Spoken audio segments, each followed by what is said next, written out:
think of Snowflake as this one unified platform for all things data and AI. And, so for example, I guess we started out as a data warehousing tool, but then we evolved into so much more. We currently have an array of data science features and tools. For example, we have Snowpark and container services with the GPU compute, with AI being all the rage. And now we also have Snowflake Cortex, which is the AI layer.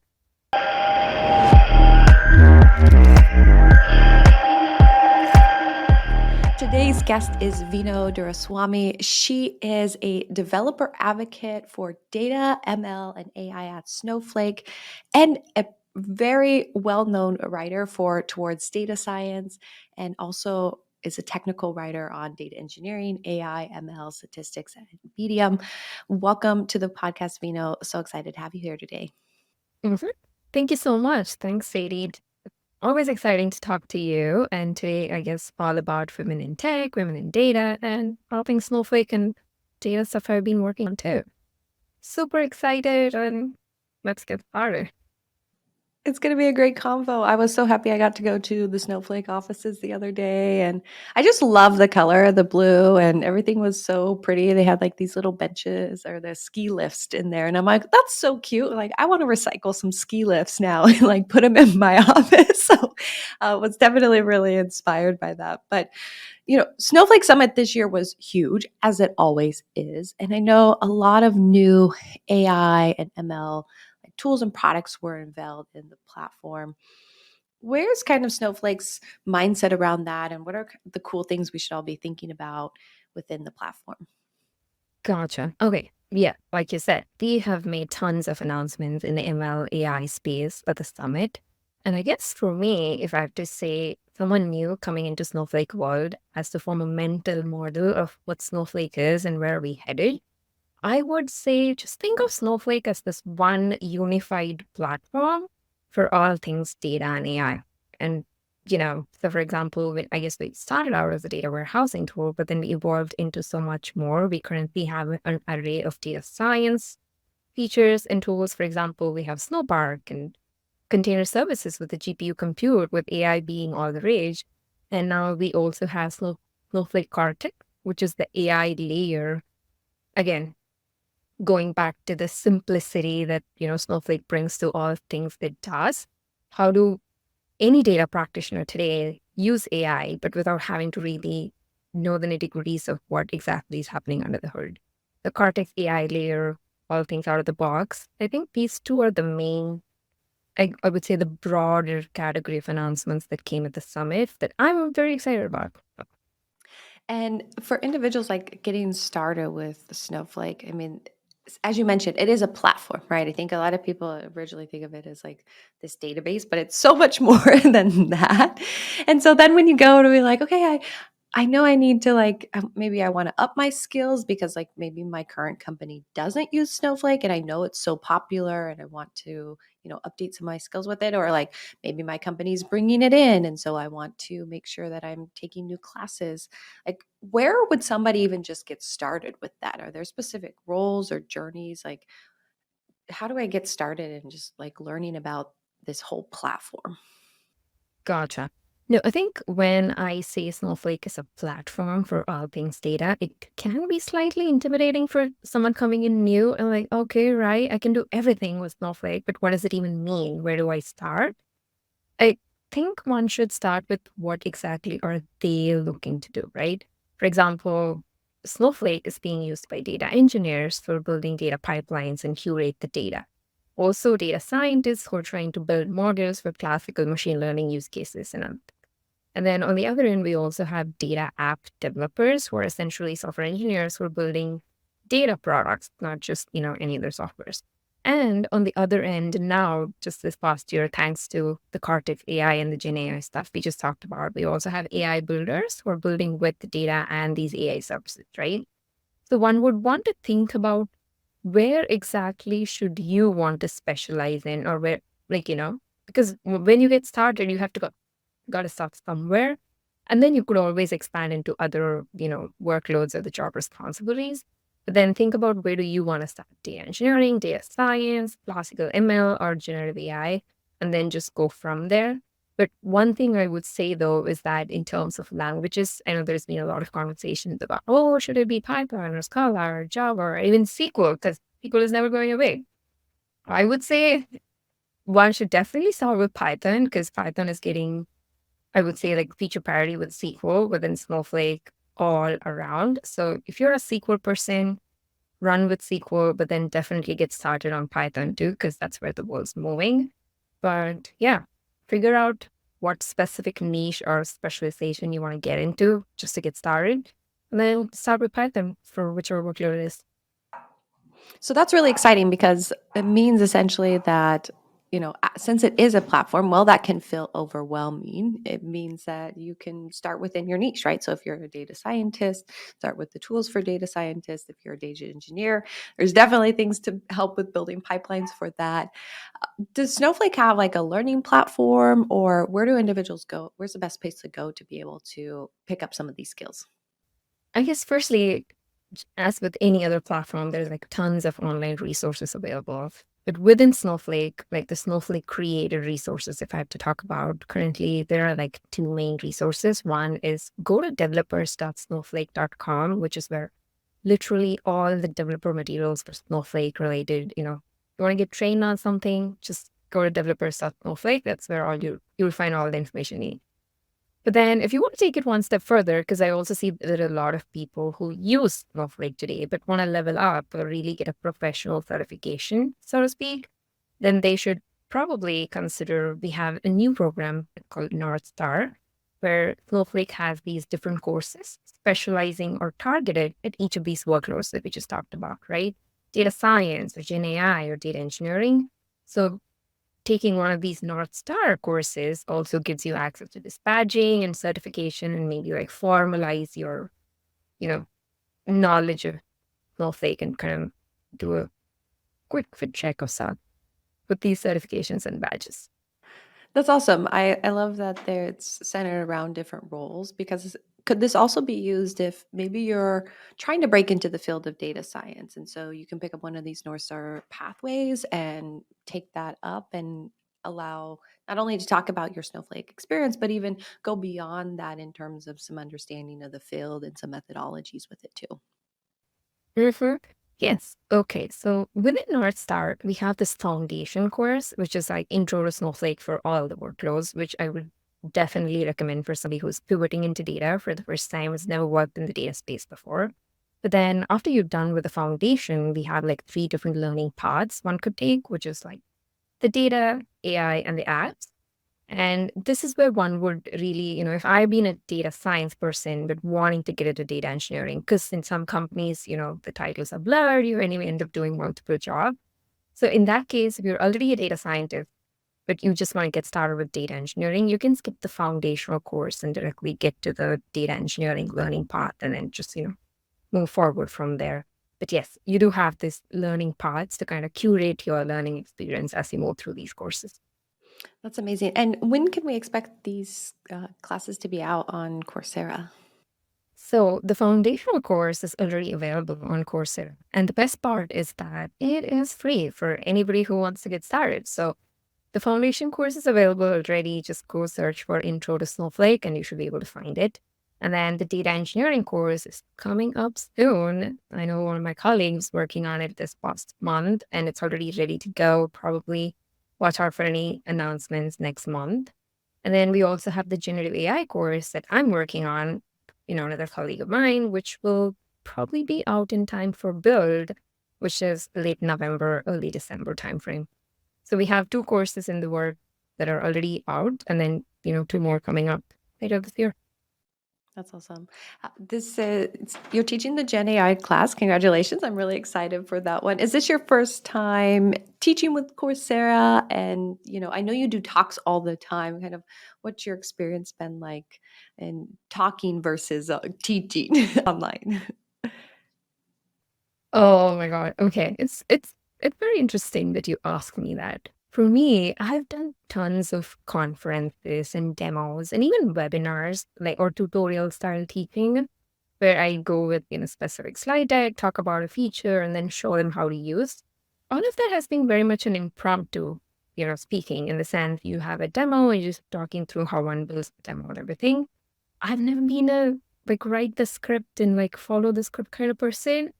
So then working with Coursera to build this actual course, I'm like writing a script like from the hi and the hello to the thank you to this. Oh my God. It's really pretty overwhelming for sure. And also it's too like I've never worked with such finely grained, like, oh my God, should I say this? Should I not say this? And like even using the thesaurus of is this even like the right way to say it? And then like you're just like testing it out and does it flow properly as you say it or not? It's been very interesting, so to speak. Yeah, I had a very similar experience to when I taught my first class with Coursera and then later with LinkedIn Learning. And I found it so weird to like write out what I was going to say because I just speak, right? So something that helped me was like in pretty much any Word doc tool, they have like the voice to text. So I would start and I would just like speak it out and kind of that way I felt like I could get my own voice in there a little bit. And then I'd go back through and edit it or kind of clean it up because I'm like, when I'm writing out, like, how am I going to like start this lesson? I don't know what to say, right? I'm like, do I say hello or what do I usually say? And then I start second guessing myself on what I even say. No, no, no. Yeah, I think it makes you really too conscious about, what you're gonna start writing. Also, you gave me this absolutely beautiful tip at the right time. So I'm yet to start writing my script and I'm gonna absolutely do this voice to text. And I think it's gonna be very at least, like to kind of get me out of the writer's block. Well, I'm glad that all of my mistakes and learnings along the way can help somebody else hopefully not take as much time with what they're doing as well. So you're creating classes, you're going out giving talks and teaching people and doing demos. But prior to this, you had a lot of work in startups and particularly with language models and NLP. How have you seen the field change over the past? I mean, we could even say with like the last 5 years, right? I mean, things move quick in tech. A lot has happened in the last 5 years. It's interesting. I always tell my friends because when I started out working in NLP after my grad school, it was more like everybody wanted to work in computer vision.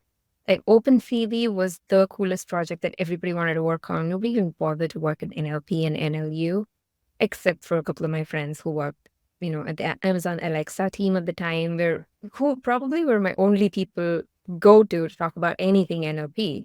Because the rest of the world was like, oh, autonomous driving and CV. And that was the really cool thing everybody were, working to. And cut to ChatGPT in November of 2022. And I was like, oh my God, this is our time.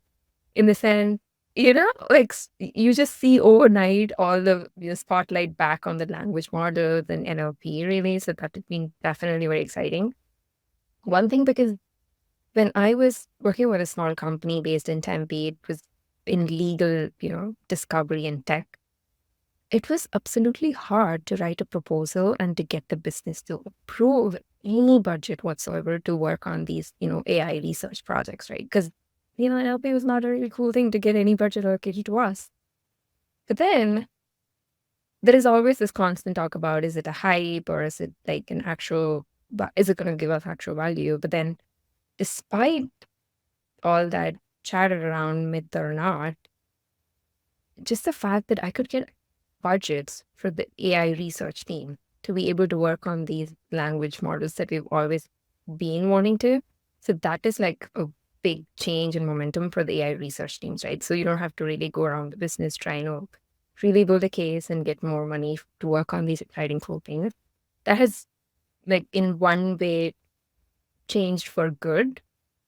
But then I think at this point, I was very excited about putting the spotlight back on the language models, but I'm now getting a bit pessimistic about the use of Gen AI for everything, only because I remember I was looking at a bunch of demos that, folks have built online, and one of them uses Twitter sentiment analysis. And I'm like, oh my God, this is as old as probably like a decade or even a century old problem.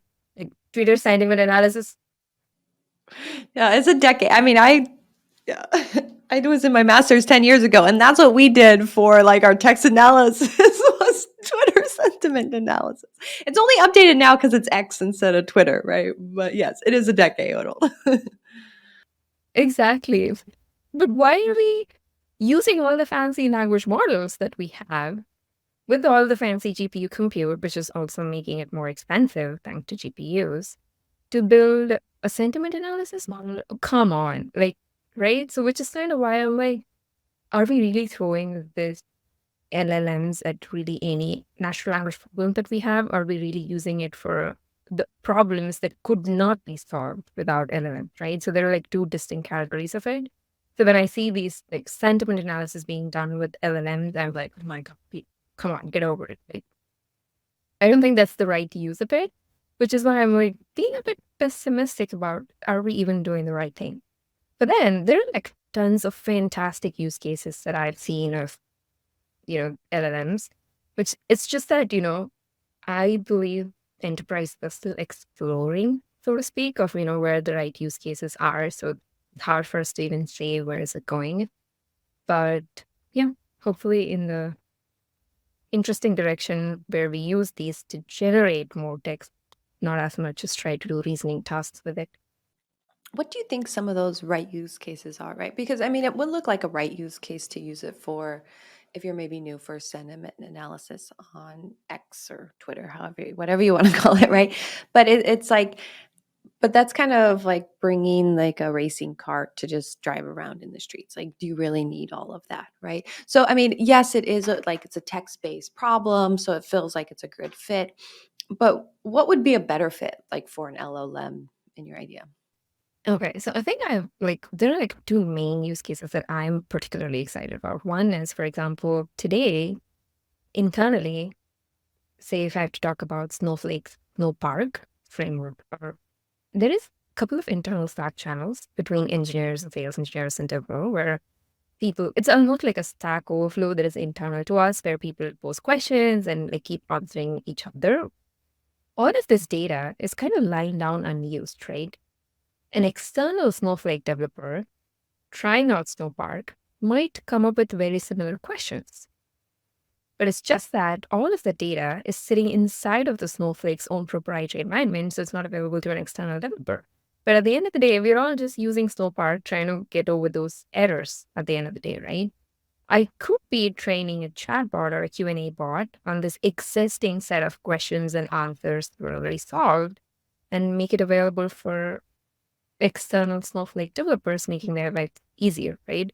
So this I do see is like a fantastic, use cases for LLM, making their life easier, and also cutting down on the support one has to invest. Because, you know, at the end of the day, if these chatbots are not answering, someone from support is actually helping them answer these questions.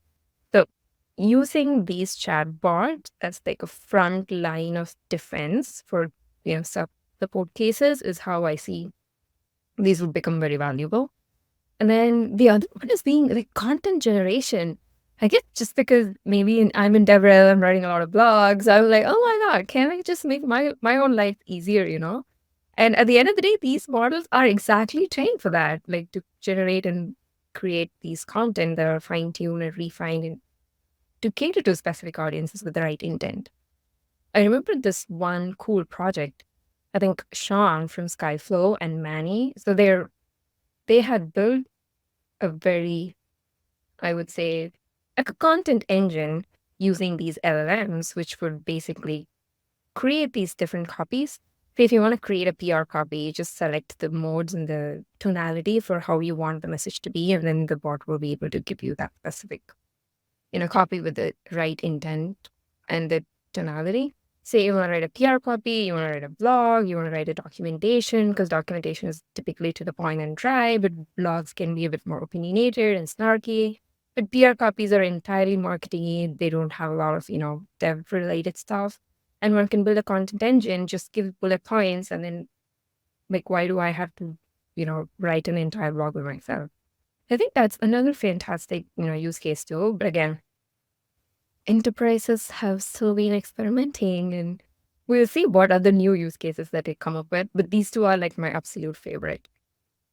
I like those a lot just from the standpoint, one, like the internal knowledge sharing, right? I think even not only from sharing that info, like you mentioned within the Slack channel to like an outside developer, but you're new coming into a company. You're not going to read through like the full Slack chat for years, right?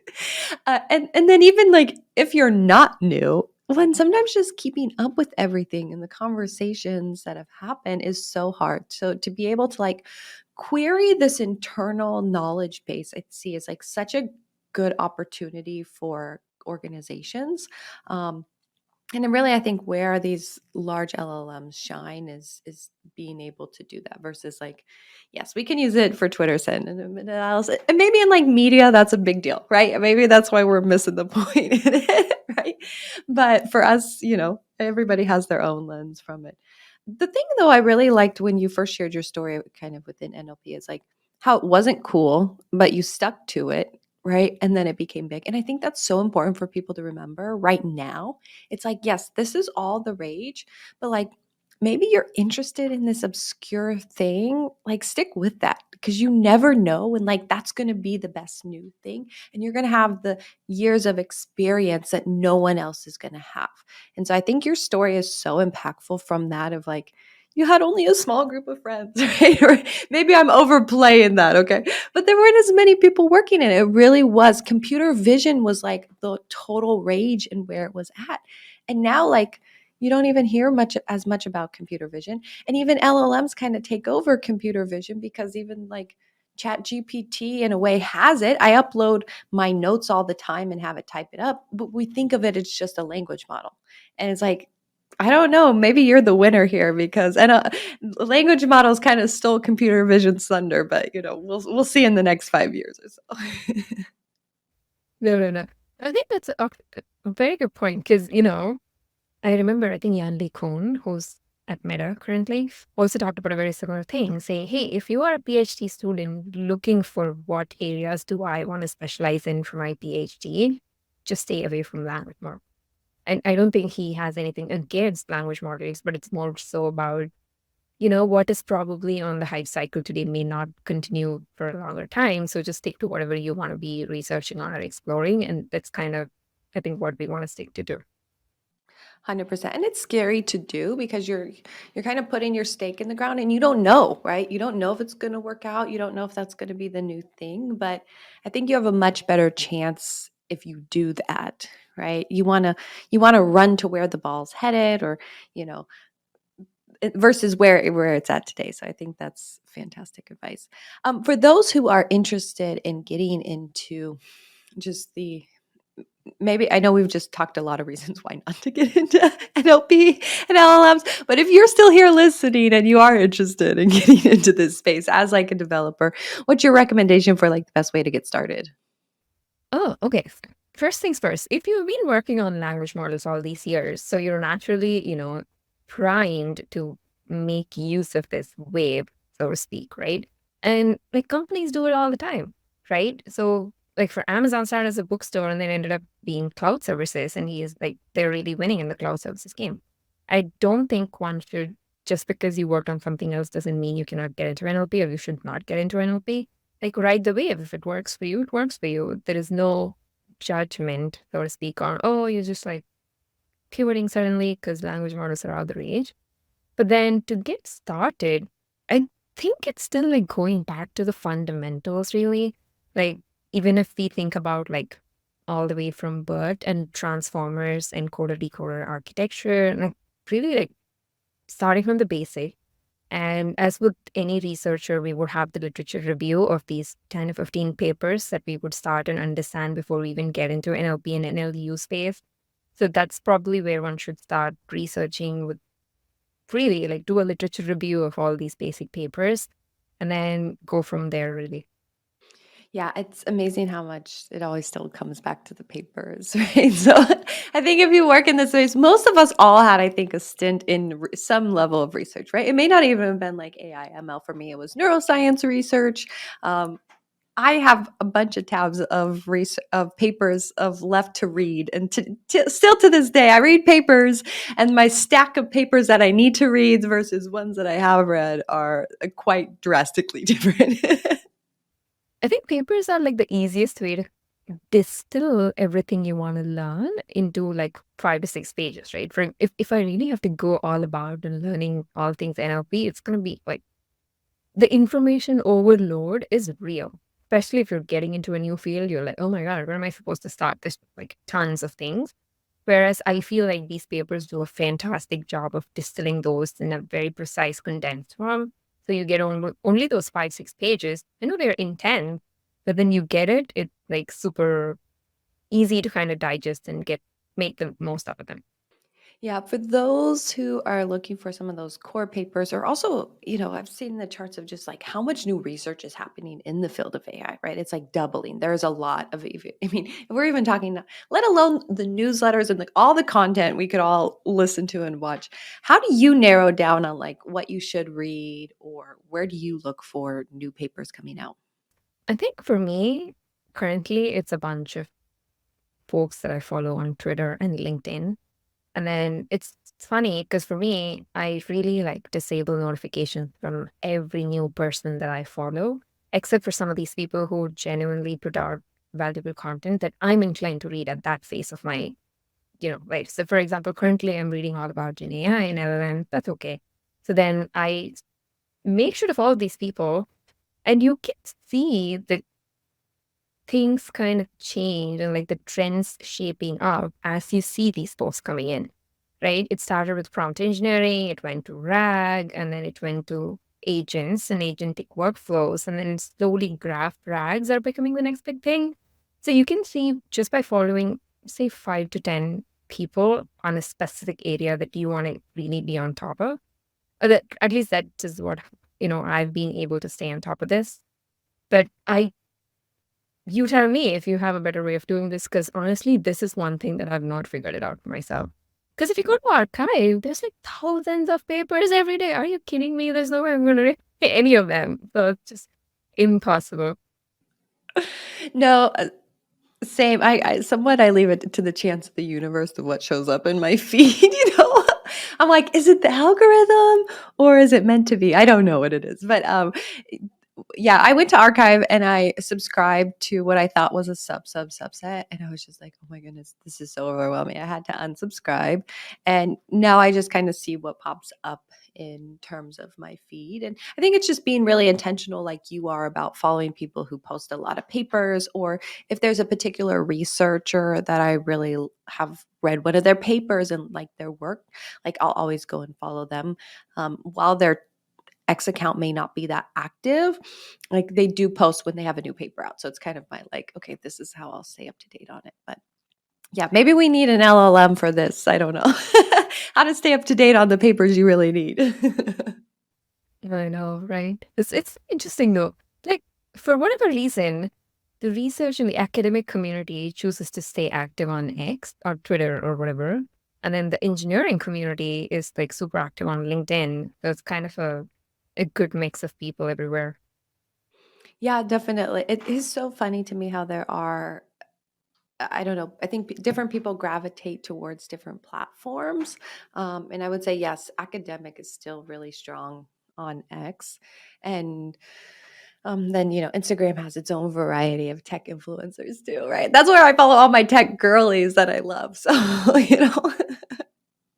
Gotcha. Yeah, that is also a very smart thing to do. Like Instagram, for example, because some of the videos and some of the people that I follow totally use Instagram to its best. Like, give me all those colorful images and like, just like I'm a very much of a visual person. Like, give me images and videos and animations, and I'm a big, big, big fan of it. And I feel like Instagram girlies do a fantastic job of that. Like, I forgot the name of this person, but she is an AI researcher at Stanford, and she had a series about all things LLM. Oh my God.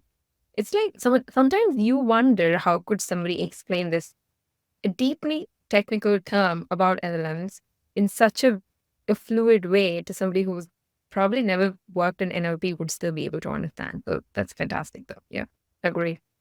Well, I know we're getting close up on the end of our discussion today. I guess when you think about the future of this space, what are you most excited for? I mean, we are in the midst of an AI revolution. I think it's super exciting. What do you see on the horizon that you're really excited for? First, the biggest thing that I'm excited about is that I know that AI is going to revolutionize every industry, every job function, and like literally everybody in the world, irrespective of am I even working in tech? Am I even adjacent to AI? None of that matters because irrespective of it, it's going to impact how we work or like how companies function. But for me personally, I'm excited to really discover these new use cases because everywhere I see at this point, it's just a lot of chatbot in the works.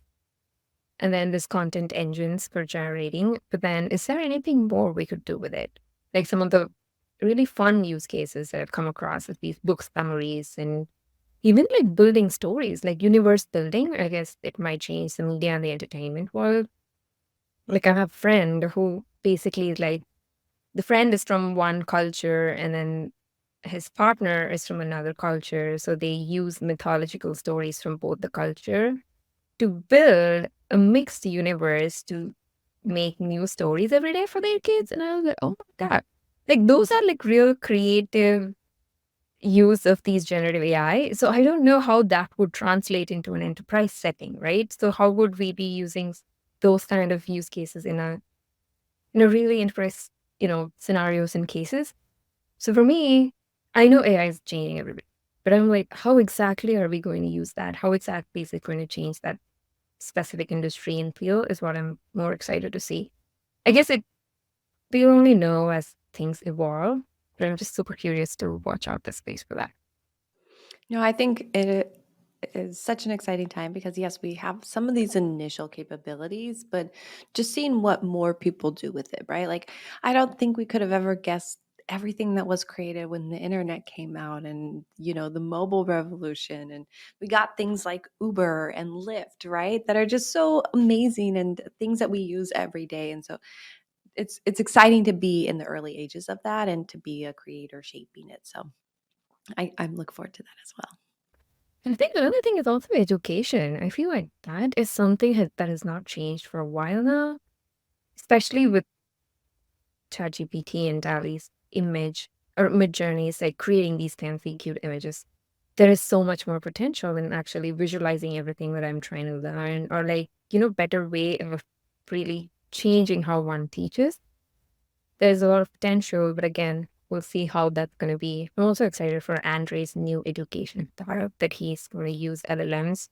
Tech assist. I mean, assistants were still fine. I guess it's again a chatbot-ish use case, but I'm still like super excited to see how that's going to go or how he's really build out that product. We'll see. Super excited. Yeah, if you haven't yet, watch his YouTube videos. They're amazing. Even just like his intro to LLMs is so good. And then when I saw he posted that this last week that he's starting an education company, I was like, yes, so excited. I'm like, okay, I don't need to teach now. He's got it. Yeah, it's gonna be so much fun because it's you have this option to personalize it to everybody, right? So suddenly you're not like just teaching to everybody at once, but like very personalized education. It's gonna be so much more exciting. It is. Well, we have an exciting road ahead of us, and it's a great time to be a woman in data, a woman in tech. Thank you so much for taking the time to come in and chat with us today. This has been an absolute pleasure. Mhm. Thank you so much for having me. It's always a pleasure talking all things AI and also about women in tech. Yes. And to all of our listeners, remember to stay curious and keep learning. And we'll catch you next time on the Data Bites podcast. Bye bye, everybody. If you are enjoying the conversations you are hearing today, we encourage you to continue to be a part of the conversation and join a community of like minded, extraordinary women. With our free community membership, you're stepping into a realm where learning, networking, and growth are at the heart and soul of what we do. Connect with Women in Data's global community and network with our chapters all for free. But why stop there? Upgrade your membership with a special offer for Data Bites listeners by getting $20 off a pro membership in which you'll receive access to over 300 classes, leadership training, and exclusive events. If you're interested in mentorship and networking, we've got you. From monthly thought leadership webinars to exclusive networking events and a diverse on-demand mentorship program, the connections you'll make here are boundless. Join us and be part of a vibrant network. Dive into our book clubs, growth groups, and industry-focused gatherings. Women in Data is not just a community. It's a movement, a place where innovators, changemakers, and leaders come together to shape the future. Visit womenindata.org to join or use the special discount code in the show notes. Together, let's drive change one data byte at a time.